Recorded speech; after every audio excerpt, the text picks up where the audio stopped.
he's got a story of sticking with it and working through the problems. And I think that's one that we can all benefit from. So I'm going to bring him up now, Dr. Jagan Valluri.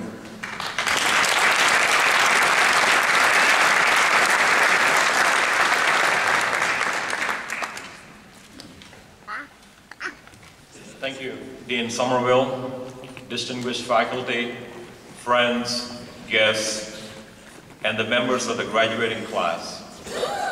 To each graduate today, I offer my congratulations. This day belongs to you.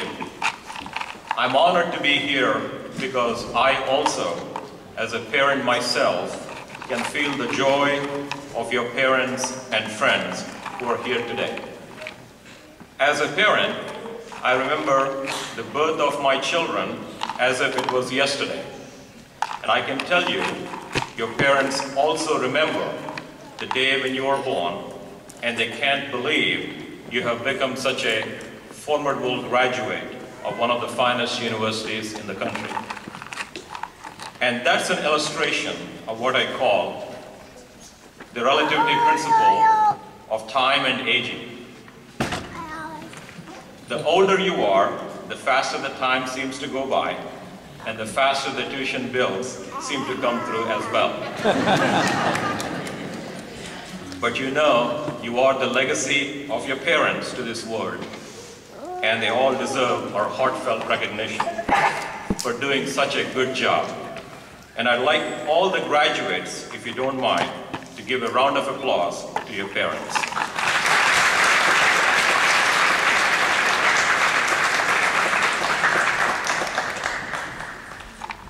Today, I want to share with you two stories from my life and how they shaped my career and me as a person. The first story is about taking chances. First and foremost, I learned about taking chances very early on in life because I came from a different country. I came to America from India when I was 20 years old with a degree in chemistry and $400 in my pocket. No friends, no family. And basically this is where I learned that you cannot make a contribution unless you take chances and you're able to connect with others. Before my trip to America, I had several well-meaning friends and family tell me that I was too young and not ready for the rigor of graduate education. But I knew then what I wanted and took the chance. Taking the chance of coming to America to pursue science was the single most important and the best decision of my life. The years that I spent as a graduate student at Baylor and Texas A&M universities were some of the most memorable years in my life. I have experienced a complete change in my thinking process. My mentors and teachers gave me the courage to pursue science passionately, which I did. I had fun along the way too, by attending every tailgate party and football games. So my message today is, don't be trapped by dogma, which is living with the results of other people's thinking. Don't let the noise of others' opinions drown out your own inner voice. And most importantly, have the courage to follow your heart and intuition. They somehow already know what you truly want to become. Everything else is secondary. The second story I want to share with you is about building bridges. I think it is important to realize that in life, but many of your contributions will not come from your core discipline. They will come from disciplines that you probably have no contact with, typically. And this is the 50-50 rule that I'd like to leave you with. Read 50% in the area that you're interested in, but make sure 50% of what you read is unrelated to what you have to do. I did this consistently throughout my career. I connected with new friends, new disciplines, unrelated to my field.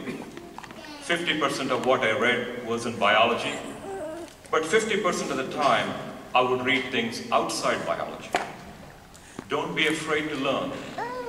Knowledge is weightless, a treasure you can always carry easily.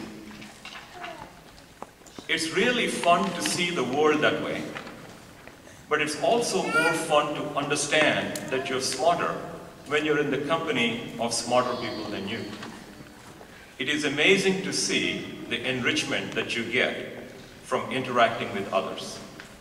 So my 50% rule is that 50% of my friends have to be from walks of life that are not directly related to my field. And more importantly, I try to make sure that 50% of my friends are smarter than I am.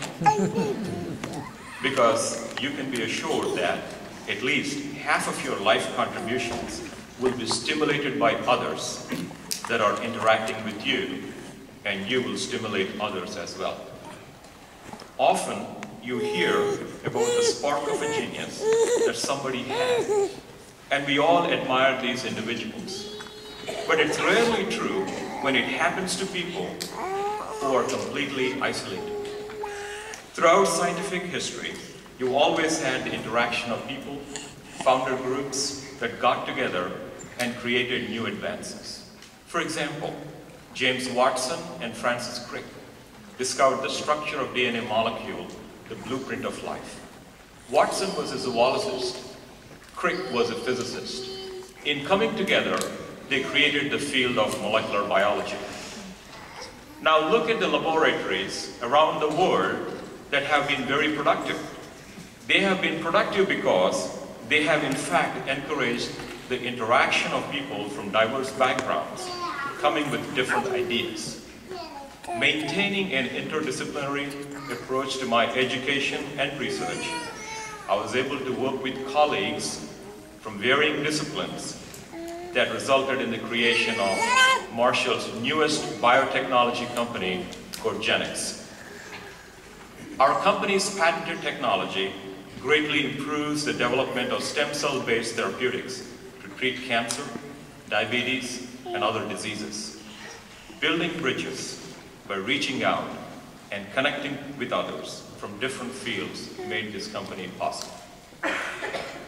My last piece of advice as you step into the real world is about balance in life. Imagine life as a game in which you're juggling some 5 balls in the air. You name them work, family, health, friends, and spirit. And you're keeping all these in the air. You will soon understand that work is a rubber ball. If you drop it, it'll bounce back.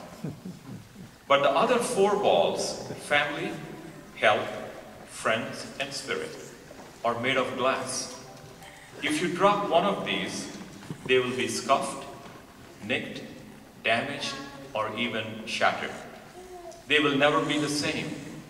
You must understand that and strive for balance in your life.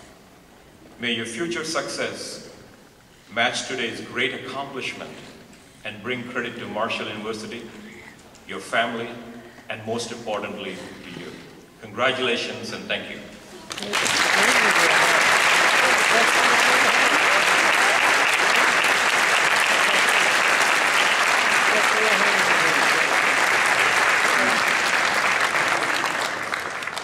Very nice, very nice. Jagan, that's good advice. My only worry is that I'll have trouble finding 50% of my friends that are less intelligent than I am. No, you gotta come back up because I want to give Dr. Valluri this little token of our thanks for coming and speaking to us today.